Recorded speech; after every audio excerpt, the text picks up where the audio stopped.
வணக்கம் நண்பர்களே. இன்றைக்கி நம்ம முக்கியமாக பார்க்க போகிற ஒரு விஷயம் என்னென்னாக்க, ஏப்ரல் 19ஆம் தேதி 24 எலெக்ஷன் பொது தேர்தல் தமிழ்நாட்டுக்கு அனௌன்ஸ் பண்ணியிருக்காங்க எலெக்ஷன் கமிஷன் மூலமாக. இதில் முக்கியமாக கவனிக்க வேண்டியது என்னென்னாக்கா, நிறைய அந்த எலெக்ஷனை பற்றி அனௌன்ஸ் பண்ண உடனேயே நிறைய பேர் ட்விட்டர், ஃபேஸ்புக், அது இது எல்லாத்துலேயும், ஈவன் யூடியூப்லலாம் கூட 2-3 பேர் சொல்லியிருக்கிறது என்னன்னாக்கா, மோடிக்கு முன்னாடியே இந்த டேட்டெல்லாம் தெரியும், இது சீக்ரெட் ஒன்றும் கிடையாது, எலெக்ஷன் கமிஷனர் அவங்க அப்பாயிண்ட் பண்ணதே அதுக்காக தான், அவர் எல்லோரும் அவருடைய கைக்கூலிகள் மாதிரி இருக்காங்க, அந்த மாதிரிலாம் நிறைய பேடு கமெண்ட்டும் இருக்குது, நல்ல கமெண்ட்டும் இருக்குது. அதில் முக்கியமான கமெண்ட் என்ன சொல்கிறாங்கன்னா, இவருக்கு முன்னாடியே தெரியும், அதனால தான் அவர் அடிக்கடி தமிழ்நாட்டுக்கு விசிட் பண்ணிவிட்டு அதை கேபிட்டலைஸ் பண்ணுற மாதிரி எலெக்ஷனை கரெக்டாக 10ஆம் தேதிக்கு வச்சிருக்காரு, அதுக்காக தான் இங்கே அடிக்கடி வராரு, இன்றைக்கி கூட கோயம்புத்தூர் போகிறாரு, அது இது நிறைய கமெண்ட் வந்துச்சு. இதை பற்றி நாம் பார்க்கும்போது எனக்கு என்ன தோணுதுன்னா, உங்கள் எல்லாருக்குமே தெரிஞ்சிருக்கும், நிறைய ப்ராவர்பில் முக்கியமான ஒரு proverb, when the iron is hot strike it அப்படிங்கிற ஒரு ப்ராவர்பு. அதாவது எப்போ இரும்பு நல்லா சூடாக இருக்கோ அப்போ அடித்தா தான் அது வளைஞ்சு நிலைஞ்சு நமக்கு தேவையான விதத்தில் அதை ஒரு உபகரணமாக பண்ண முடியும் அப்படிங்கிறது. அந்த ப்ராவர்பு படி இங்கே இப்போ அயர்ன் ஹாட்டாக இருக்கா அப்படின்னாக்க, ஹாட்டஸ்ட் வரைக்கும் போயிடுச்சு. எப்படி போயிடுச்சு அப்படிங்கிறத மட்டும் இந்த இதில் ஒரு 5-6 பாயிண்ட் எனக்கு மனசில் பட்டதை அவங்க கூட ஷேர் பண்ண விரும்புகிறேன். எல்லா பொலிட்டிக்கல் பார்ட்டியுமே என்ன செய்வாங்கன்னாக்கா, ஆப்பர்ச்சுனிட்டியை மிஸ் பண்ணவே மாட்டாங்க. ஏன்னா இது ஒரு ஆப்பர்ச்சுனிட்டி, 2024 ஒரு ஆப்பர்ச்சுனிட்டி கிடைக்கணும் போது அதை ஏன் மிஸ் பண்ணக்கூடாது அப்படிங்கிறதுக்கு தான காரணங்களை சொல்லணும். எந்த பொலிட்டிக்கல் பார்ட்டியுமே இந்த ஆப்பர்ச்சுனிட்டியை ஏன் மிஸ் பண்ண மாட்டாங்க அப்படின்னாக்கா, இப்போ மிஸ் பண்ணிட்டாங்கன்னா 5 வருஷம் காத்திருக்கணும், 1 இல்லை 2 இல்லை 5 வருஷம் காத்திருக்கணும். அதுக்கப்புறம் அதை அப்படியே டெம்போ பில்டப் பண்ணுறதுங்கிறது ஒரு பெரிய சவாலாக அமையக்கூடும். அதனால தான் இப்போ நம்ம முதல்ல பார்க்குறது, எங்கேருந்து இது ஆரம்பிச்சது, இந்த ஆட்சி ஆரம்பித்ததில் ஒன்றும் பெரிய தவறு ஒன்றும் கிடையாது, நல்லா தான் போயிட்டு இருந்தது. ஆனால் கவர்னன்ஸ் அப்படின்னு வரும்போதோ, நலத்திட்டங்கள்னு வரும்போதோ, அவங்க மேனிஃபெஸ்டோவில் சொன்னதை எதையும் செய்யலை இப்போ இருக்கிற அரசு அப்படிங்கிறது ஒரு மிகப்பெரிய குற்றச்சாட்டை அண்ணாமலை சார் வைக்கப்படுது. இவங்க சொல்றாங்க நாங்க 95% எல்லாத்தையுமே நிறைவேற்றிட்டோம்னா, அவர் சொல்றாரு 10-15% கூட செய்யல அப்படிங்கிறது தான் முதல் குற்றச்சாட்டு. இது இப்படி இருக்கும்போது எந்த ஆரம்பம் அப்படின்னு பார்த்தீங்கன்னாக்க, சென்னையில் வந்த மிகப்பெரிய வெள்ளம், ஃப்ளட். இங்கே என்ன ஆயிடுச்சு அப்படின்னாக்கா, முதல்ல ஃப்ளட்டு இதெல்லாம் இயற்கையாக வர்றது தான், அது ஒன்றும் தப்பு கிடையாது. ஆனால் இயற்கையாக வந்தாலும் என்னன்னா, அரசாங்கம் களத்தில் உடனே இறங்கி துரிதமாக வேலை செஞ்சு மக்களுக்கு வேண்டியதை செஞ்சு கொடுத்துருக்கணும். அதில் அவங்க கொஞ்சம் ஸ்லிப் ஆகிட்டாங்க அப்படின்னு தான் சொல்லணும். ஏன்னா நிறைய இடத்துல இந்த ஏற்பாடுகள்லாம் சரியாக இல்லை. அதாவது பாதுகாப்பு ஏற்பாடுகளோ இல்லை அவங்களுக்கு வேண்டிய உதவிகளோ சட்டுன்னு போய் சேரலை. பல இடத்துல நம்ம தண்ணி நின்னதெல்லாம் பார்த்தோம், போட்டுலாம் பார்த்தோம். உடனடியாக எதுவும் செய்யாமல் இருந்ததோடு இல்லாமல் இவங்க என்ன பண்ணிட்டாங்க அப்படின்னா, ஊடகங்களை வச்சு தாங்க மேனேஜ்மெண்ட், அதாவது விஷுவல் மேனேஜ்மெண்ட் செஞ்சுட்டாங்க தங்க கிட்ட கையில் இருக்கிற ஊடகங்களை வச்சு. அதுவும் அண்ணாமலை சார் நிறைய காமிச்சிருக்காரு. இந்த மாதிரி நடந்துகிட்டே இருக்கும்போது இதுக்கு நடுவில் என்ன பண்ணிட்டாங்க அப்படின்னா, இந்த எந்த உதவிக்குமே உடனே என்ன பண்ணிடுவாங்கன்னா, சென்ட்ரல் கவர்மெண்ட்லேருந்து எங்களுக்கு பணம் கொடுக்க மாட்டேங்கிறாங்க அப்படின்ற ஒரு பேர். ஆக மொத்தம் என்ன பண்ணாங்கன்னாக்கா, ஊடகங்களை வச்சு அட்டென்ஷன் டைவர்ஷன் பண்ணாங்க. சென்ட்ரல் கவர்மெண்ட்லேருந்து பணம் வரல, அவங்க கொடுக்க மாட்டேங்கிறாங்க, தமிழ்நாடை வஞ்சிக்கிறாங்க அப்படி இப்படின்னா. இதுக்கு நடுவில் ஒரு தேவையில்லாத வார்த்தைகள்லாம் விட்டாங்க, அப்போ விட்டு சொத்து அது இதுலாம், அந்த மாதிரிலாம் வேற பேச்சுக்கள்லாம் வேற வந்தது. இந்த மாதிரி டைவர்ஷன் பண்ண என்ன ஆயிடுச்சுன்னா, அவசியப்பட்டுக்கிட்டு இருக்கிற மக்கள் கொஞ்சம் கொஞ்சமாக இது என்னடா இது உதவிக்கு வர சொன்னாக்க இவங்க வேற ஏதோ செஞ்சுக்கிட்டு இருக்காங்கன்ற வெறுப்பு வளர ஆரம்பிச்சிடுச்சு. அது ஒரு பீக்குக்கே போயிடுச்சு. இதை தவிர இதுக்கு உடனே ஆயிடுச்சுன்னா, இங்கே நடந்ததோட சென்னையில் நடந்தது இல்லாமல் தெற்கு பகுதி, தமிழ்நாட்டின் தெற்பகுதியில் கூட நடந்துருச்சு, திருநெல்வேலி அந்த மாதிரி இடத்துல அங்கேயும் மிகப்பெரிய பாதிப்புக்குள்ளானாங்க. அப்போ என்ன ஆயிடுச்சுன்னா, ஹெலிகாப்டர் மூலமாக ஒரு பெண்ணுக்கு பிரசவம் நல்ல முறையில் நடத்தி கொடுத்துருக்காங்க மத்திய அரசுலேருந்து. அதெல்லாம் பற்றி பார்க்கும்போது மக்களுடைய வெறுப்பு ஒரு உச்சத்தில் போய் நிற்க ஆரம்பிச்சிடுச்சு. இந்த ஃப்ளட்டு காரணம் இது நம்பர் 1 பாயிண்ட்டாக நான் பார்க்குறேன். அப்போ இருந்த வெறுப்பு. ஆனால் நாளடைவில் என்ன பண்ணிட்டாங்கன்னா, ஒரு பணம் இதெல்லாம் கொடுத்துருக்காங்க, திட்டங்கள்லாம் அறிவிச்சு ஒரு வீட்டுக்கு 6000 ரூபா மாதிரி கொடுத்துருக்காங்க. அதை கேஷாக கொடுத்துருக்காங்க. அதில் சில பேர் விடுபட்டுட்டாங்க. இப்போ அதில் நிறைய பேர் இதுக்கு விடுபட்டு சரியாக கிடைக்கல அப்படிங்கிறதுலாம் இருக்குது. யார் உண்மையாக பயனடையணுமோ அவங்க பயனடையாமல், யார் தேவையில்லை அவங்களுக்குலாம் பயனடைய வச்சுருக்காங்கன்னு அதுவும் ஒரு பக்கம் இருக்குது. ஆக மொத்தம் என்ன ஆகிடுச்சுன்னா, இந்த ஃப்ளட் நம்பர் 1 பாயிண்டில் வெறுப்பு நல்லா வந்துடுச்சு மக்களுக்கு இந்த அரசு மேலே அப்படிங்கிறது ஒரு உண்மையாக தெரியுது நமக்கு. இது அண்ணாமலை பேர் நல்லா எடுத்து சொல்லியிருக்காரு. இரண்டாவதாக நம்ம பார்க்கோம் அப்படின்னாக்கா வந்து என்னன்னாக்கா மக்கள் வந்து என்ன எதிர்பார்த்தாங்கன்னா இந்த இவங்க ஆட்சிக்கு வர்றதுக்கு முன்னாடி இவங்க என்ன சொன்னாங்கன்னாக்கா டாஸ்மாக்ங்கிற அந்த சாராய கடைகளையும் அதை வந்து முற்றிலும் ஒழிப்போம் அப்படின்னு ஒரு பெரிய ப்ராமிஸ் கொடுத்துருந்தாங்க.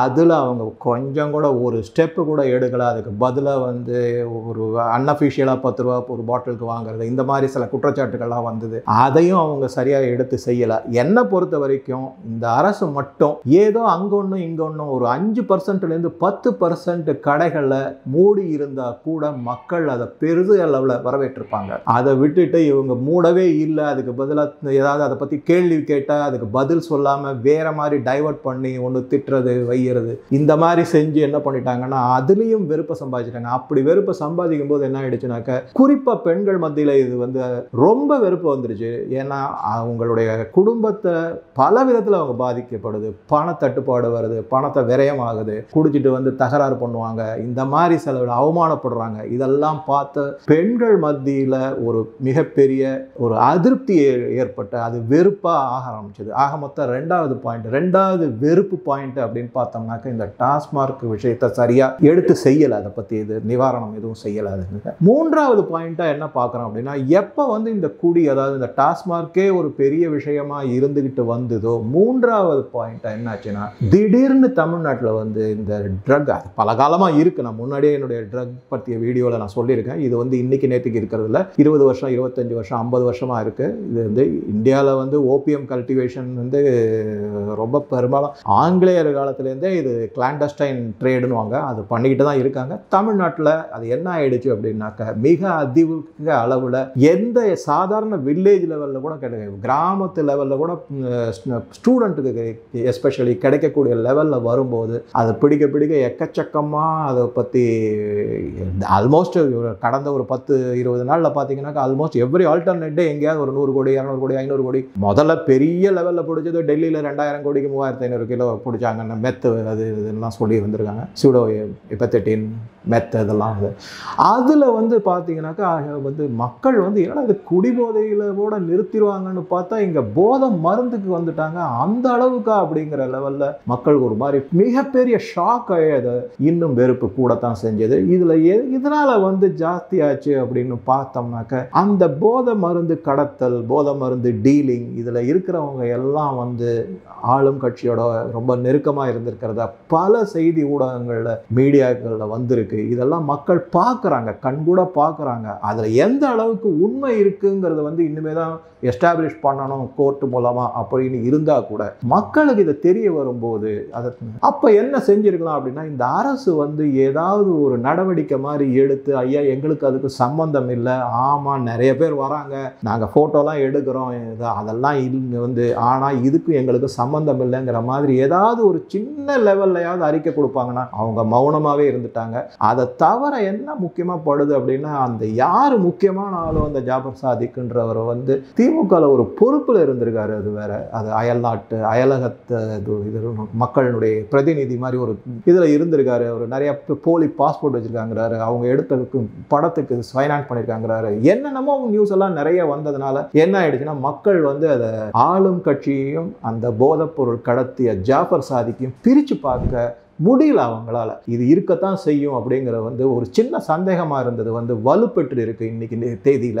அது வந்து மூணாவது பாயிண்ட்டாக நான் சொல்ல விரும்புகிறேன். ஃப்ளட்டு, லிக்கர், இப்போ ட்ரக், இது மூணாவது பாயிண்ட்டாக நம்ம பார்க்குறோம். இதுக்கு நடுவில் என்ன ஆயிடுச்சுன்னா உடனே என்ன பண்ணிட்டாங்க, மத்திய அரசுங்களை வஞ்சிக்கிறது அது இதுன்னு சொல்லி இடியை விட்டு ரைட் பண்ணுறாங்க. ஏதோ சொன்னாங்க, 2 மந்திரிகளை அரெஸ்ட் பண்ணாங்க. அது வேற ஒரு கசப்பு உணர்வை வந்து மக்கள் மத்தியில் கொடுத்துருக்கு. இதெல்லாம் நடந்துகிட்டே இருக்கும்போது நீங்கள் பார்த்தீங்கன்னா தொடர்ச்சியாகவே நடந்துகிட்டு இருக்கு. ஒன்று பின்னாடி ஒன்று தொடர்ச்சியாக நடந்துக்கிட்டே வரும்போது இப்போ என்ன ஆயிருக்கு அப்படின்னா இந்த எலெக்ஷன் பத்திரம் மூலமாக பணம் பெற்றது, இந்த எலெக்ஷன் பத்திரம் மூலமாக பணம் பெற்றதை பற்றி வந்து எல்லாருக்குமே தெரிஞ்சே போச்சு. இப்போ முதல்ல வந்து வேறுனா வந்து சாதாரணமாக வந்து அந்த கேஸை சுப்ரீம் கோர்ட்டில் போட்டாங்க. அப்போயே நான் இது வரைக்கும் எலெக்ஷன் பத்திரத்தை பற்றி 3 வீடியோ கிட்டத்தட்ட போட்டிருக்கேன். ஃபஸ்ட்டு வீடியோலேயே நான் சொல்லியிருக்கிறது என்ன அப்படின்னா இது வந்து சாதாரண விஷயம் கிடையாது. இவங்க அப்போசிஷன் வந்து தெரியாமல் ஒரு வலை விரிச்சிருக்கிறது ஆளுங்கட்சி பாஜக, அதில் போய் தாங்களே மாட்டிக்க போகிறாங்க. இது வந்து இவங்க பேசாமல் இதுலேருந்து ஒதுங்கி இருக்கிறது தான் நல்லது, ஏதோ வந்த வரைக்கும் லாபம்னு. ஆனால் இவங்க கேட்காம கபில் சிபல் மாதிரி ஒரு ஆளை வச்சு இதை ஆர்கியூ பண்ணி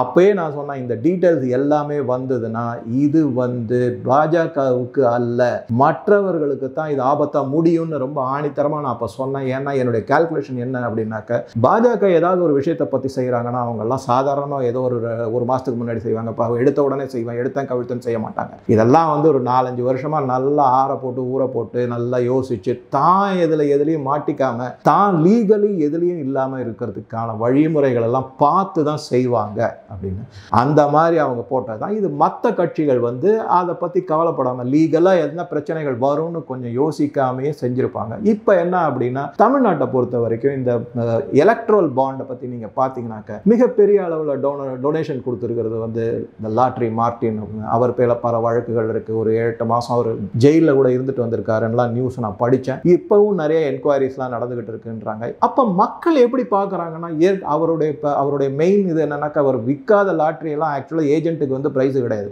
அவங்க அதை திருப்பி கொடுத்துடணும்.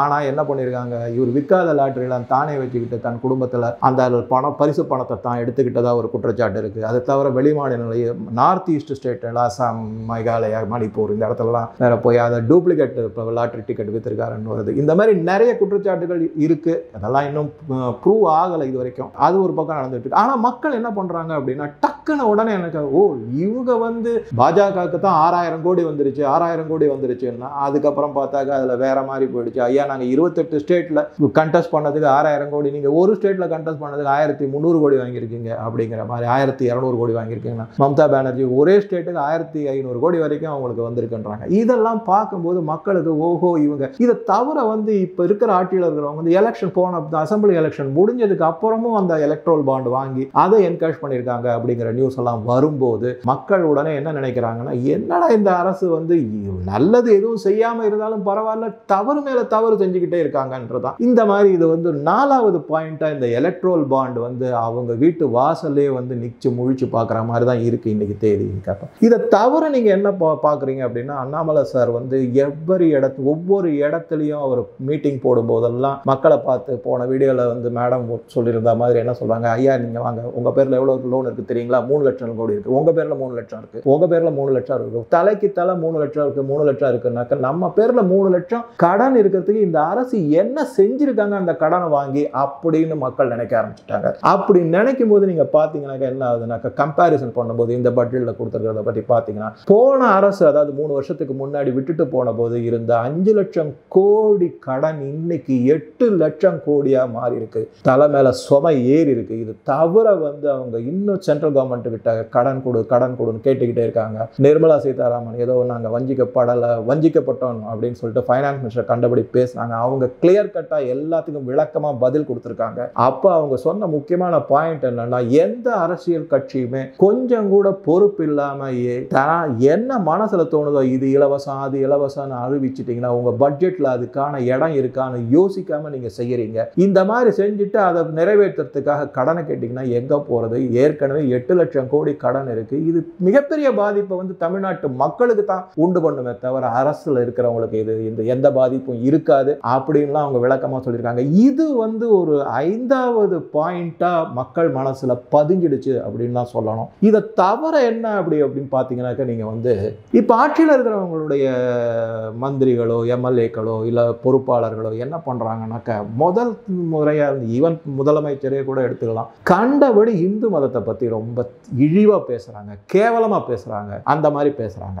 இதை தவிர என்னன்னாக்க, சாதாரண மக்களையே வந்து பஸ்ல ஓசி டிக்கெட்ல தானே போற இந்த மாதிரி எல்லாம் கேள்வி கேட்டா மக்களுக்கு வந்து என்னடா இது, இவங்க சொன்னதை தானே இவங்க செய்யறாங்க, என்னமோ நான் வந்து எனக்கு ஓசியா கேட்ட மாதிரியும் நீங்க உடனே நீங்க எனக்கு அதை உடனே பிச்சை போட்ட மாதிரி செய்யற இந்த மாதிரி எல்லாம் செய்திகள்லாம் வரும்போது மக்களுக்கு வந்து எதுக்காக நம்ம மதத்தை மட்டும் குறை சொல்றாங்க, எதுக்காக நலத்திட்டம்னு அறிவிச்சுட்டு இப்ப ஏதோ வந்து அதை பத்தி குதர்க்கமாகவும் குத்தமாகவும் பேசுறாங்க, ஏளனம் பண்றாங்க அப்படின்னு அவங்களுக்கு தோண ஆரம்பிச்சிடுச்சு. என் மதம் மட்டும்தான் மோசமான மதமா? மற்ற மதத்தில் எந்த விதமான இது சரி, நீங்கள் மற்ற மதத்தை பற்றி என் மதத்தை இழிவுபடுத்தினாலும் மற்ற மதத்தை நாங்கள் இழிவுபடுத்தணும்னு நான் சொல்லலாம். ஆனால் என்ன பண்ணுறீங்க, அதை உயர்த்தி பேசி எங்களை தாழ்த்தி பேசுறீங்களே அப்படிங்கிற எண்ணம் பரவலாக வர ஆரம்பிச்சிடுச்சு. இது ஒரு 50 வருஷத்துக்கு முன்னாடியான காலகட்டம் இல்லை. இப்போ மக்கள் நிறைய படிச்சிருக்காங்க, நிறைய தெளிவாயிட்டாங்க. இதில் முக்கியமாக என்ன கவனிக்க வேண்டியதுன்னா, மிக மிக விரைவாக சமூக ஊடகங்கள் வழியாக என்னென்னலாம் சொல்கிறாங்களோ அது டக்கு டக்கு டக்குன்னு மக்கள்கிட்ட போய் சேருது. இதனால மக்கள் விழிப்படைஞ்சு கம்பேர் பண்ண ஆரம்பிச்சிட்டாங்க. முதல்ல நீங்கள் என்ன பார்க்கணும், இதில் முக்கியமாக கவனிக்கணும்னா, என்ன பேசுகிறாங்க, எதுக்காக பேசுகிறாங்க, ஒரு லாஜிக்கே இல்லை மாதிரி பேசிக்கிட்டே போகிறாங்களே லாஜிக்கே இல்லாமல். இப்படியெல்லாம் மக்கள் சிந்திக்க ஆரம்பித்த உடனே நான் எதுக்கு இவங்களை சப்போர்ட் பண்ணணும், நான் எதுக்கு இவங்களுக்கு ஓட்டு போடணும் என்ற மனநிலைமைக்கு கொண்டு வந்தது நீங்களே தான் அப்படின்ற இந்த மக்கள் பேசுகிறாங்க. ஆட்சியில் இருக்கிறவங்க தான் அந்த மாதிரி இடத்துக்கு கொண்டு வந்தாங்க. சில மந்திரிகள்லாம் மிக கேவலமாக பேசியிருக்காங்க. சீப்போ அப்படின்லாம் துப்பிலாம் பேசியிருக்காங்க. அதெல்லாம் அவங்களுக்கு தெரியுமா தெரியாதான்னு தெரியல. கேட்டால் நாங்கள் தனி திராவிடம் அதெல்லாம் எடுபடாது இந்த காலத்தில். ஏன்னா மக்கள் இன்னைக்கு இருக்கிற இளைஞர்களுக்கு என்ன வேணும்னா, நான் படித்தேன், எனக்கு நல்லா வேணும், எனக்கு நல்ல வாழ்க்கை வேணும், என் ரோடு நல்லா இருக்கணும், எனக்கு குடி தண்ணீர் நல்லா வரணும், அவ்வளவுதான். எனக்கு மின்சாரம் தடை இல்லாமல் வரணும். ஆச்சு இப்போ சம்மர் வந்துச்சு, என்னென்ன பிரச்சனையெல்லாம் மின்சாரத்தில் வரப்போகுதுன்னு உங்களுக்கே தெரியும். தண்ணி இல்லாமல் கஷ்டப்பட போகிறது எல்லாமே வரப்போகுது. மக்கள் இன்னைக்கு யார் வேணால் ஆட்சியில் இருக்கட்டும், அதை பற்றி எங்களுக்கு கவலை இல்லை. ஆனால் பேசிக் நெசசிட்டிஸில் எந்த விதத்துலையும் எங்களுக்கு பாதிப்பு வரக்கூடாது. ஏன்னா இன்னைக்கு அரசியலில் பணம் சம்பாதிக்கிறதுங்கிறது சர்வசாதாரணமாகி கொண்டு அந்த நிலைமைக்கு கொண்டு வச்சாச்சு. இது கிளீன் பண்ணுறதுக்கு ரொம்ப நாளாகுன்றது தான் அண்ணாமலை சாரோட இடைவிடாத பேச்சு மக்கள்கிட்ட கொண்டு போய் சேர்க்கறதுக்கு. இப்போ நம்ம 6ஆவதாக இந்த அப்யூசிவ் லாங்குவேஜ் அப்படிங்கிற பாயிண்ட்டை பார்த்தோம். கடைசியாக நான் என்ன சொல்கிறேன், இதுக்கு எல்லாம் முத்தாய்ப்பாக வந்தது தான் என் மண் என் மக்கள் யாத்திரை அப்படின்னு நான் சொல்ல முடியும் என்னால். எதனால சொல்கிறேன் அப்படின்னா, ஒரு தொகுதி 2 தொகுதியில் சில பேர்லாம் என்ன பண்ணுவாங்க, சில தலைவர்கள்லாம் ஏதோ வருவாங்க, கேரவானில் உட்காந்துக்கிட்டு அவங்க பாட்டுக்கு ஜாலியாக ஏசியில் உட்காந்துக்கிட்டு என்ஜாய் பண்ணிட்டு இருப்பாங்க, இறங்கி ஒரு 100 அடி நடப்பாங்க. அந்த மாதிரி இல்லை அண்ணாமலை சார் கேஸில். கிட்டத்தட்ட 234 தொகுதியிலையும் நடையா நடந்து மக்களை சந்திச்சிருக்காரு, மீட்டிங் போட்டு பேசியிருக்காரு. மத்திய அரசு திட்டங்கள் நலத்திட்டங்கள் மூலமாக பயனடைந்தவர்களை மேடையில் ஏற்றி அவங்களுடைய ஓன் எக்ஸ்பீரியன்ஸை சொல்ல வச்சிருக்காரு. அங்கே அவங்க சொல்லும்போது மற்ற மக்களுக்கு இந்த திட்டங்கள்லாம் இதெல்லாம் மத்திய அரசு பாஜக அரசு கொண்டு வந்ததா, இதில் ஸ்டிக்கர் ஓட்டியிருக்காங்களா அப்படிங்கிற மக்களை பேச ஆரம்பிச்சிட்டாங்க. எப்பவுமே ஒன்று நான் திருப்பி நான் இதை தான் சொல்கிறேன், பாஜக அரசு எந்த அரசின் மீதும் தவறு நடக்கிற அரசு மீது நடவடிக்கை எடுக்காது. அதை மக்கள் எடுக்க வைக்கிறது தான் அவங்களுடைய வேலை. அதைத்தான் மோடிஜியும் சரி இப்போ அண்ணாமலை சாரும் சரி என்ன பண்ணியிருக்காங்கன்னா, மக்கள்கிட்ட அப்பா இதை பாருங்க நீங்க அப்படின்னு என் மண் என் மக்கள் யாத்திரையில் அதைத்தான் அண்ணாமலை சார் கொண்டு போய் சேர்த்திருக்காரு. மக்கள் இப்போ என்னன்னா, முன்னாடி நான் சொன்ன முக்கியமான பாயிண்ட்டுகள் வெறுப்பும் அருவருப்பும் அவங்களுக்கு ஒரு மாதிரியான அவர்ஷன் ஃப்ரஸ்ட்ரேஷன் எல்லாம் கல்மினேஷன் பாயிண்ட் மாதிரி இந்த என் மண் என் மக்கள் யாத்திரை அமைஞ்சிருக்கு. அதன் மூலமா இன்னும் அவங்களோட மக்களோட அவர் கனெக்ட் ஆயிருக்காரு. இதுதான் கிரவுண்ட் ரியாலிட்டி அப்படிங்கிறது நம்ம புரிஞ்சுக்கணும். இந்த மாதிரி மக்களோட அவர் கனெக்ட் ஆனதுனால நான் முன்னாடியே சொன்ன மாதிரி ஆப்பர்ச்சுனிட்டியை மிஸ் பண்ணாம iron strike the iron when it is hot அப்படிங்கிறது ஹாட்டா இருக்கிறது மட்டும் இல்லாம இந்த மாதிரி தொடர் நிகழ்வுகள்னால ஹார்ட்லேருந்து ஹாட்டர் ஆகி ஹாட்டர்லேருந்து ஹாட்டஸ்ட் ஆயிடுச்சு. இப்போ ஸ்ட்ரைக் பண்றது தான் முக்கியமான விஷயம். அதனால 19ஆம் தேதி எலெக்ஷன் அனௌன்ஸ் ஏப்ரல் 19 பண்ண எலெக்ஷன் அனௌன்ஸ் பண்ணதுக்கும் அவங்களுக்கு முன்னாடியே தெரியும். அதெல்லாம் காரணமே கிடையாது. இந்த மாதிரி உண்மையான நிகழ்வுகள் நடந்திருக்கு. அதனால மக்கள் வெறுப்படைஞ்சிருக்காங்க. இப்ப வெறுப்படைஞ்ச மக்கள் என்ன யோசிக்கிறாங்க அப்படின்னா, ஏன் ஒரு மாற்று அரசு வரக்கூடாதுங்கிற லெவல்ல யோசிக்க ஆரம்பிச்சுட்டாங்க. அதை அண்ணாமலையோ இல்ல பிஜேபி சாரையோ உங்களுக்கு அதை ஒரு தங்களுக்கு சாதகமா பயன்படுத்திக்கிறதுல என்ன பொறுத்த வரைக்கும் எந்த தவறும் இருக்கிறதா தெரியல. இதே மாதிரி எந்த அரசியல் கட்சியா இருந்தாலும் எந்த ஒரு ஆப்பர்ச்சுனிட்டி கிடைச்சாலும் அதை தங்களுக்கு சாதகமா தான் பயன்படுத்திப்பாங்க. இப்ப வருங்காலத்தில் ஆட்சி இன்னும் கூட்டணி எல்லாம் முடிவாகி எந்தெந்த கேண்டிடேட் எங்க வராங்க என்னங்கிறதெல்லாம் தெரியும். அப்போ இன்னும் நமக்கு பெட்டர் கிளாரிட்டி கிடைக்கும். இன்னைக்கு ஆனா மக்கள் தெளிவா இருக்காங்க. அதை மட்டும் நான் கடைசியா சொல்ல விரும்புறேன். உங்க கருத்துக்களை பதிவிடுங்க. நன்றி, வணக்கம்.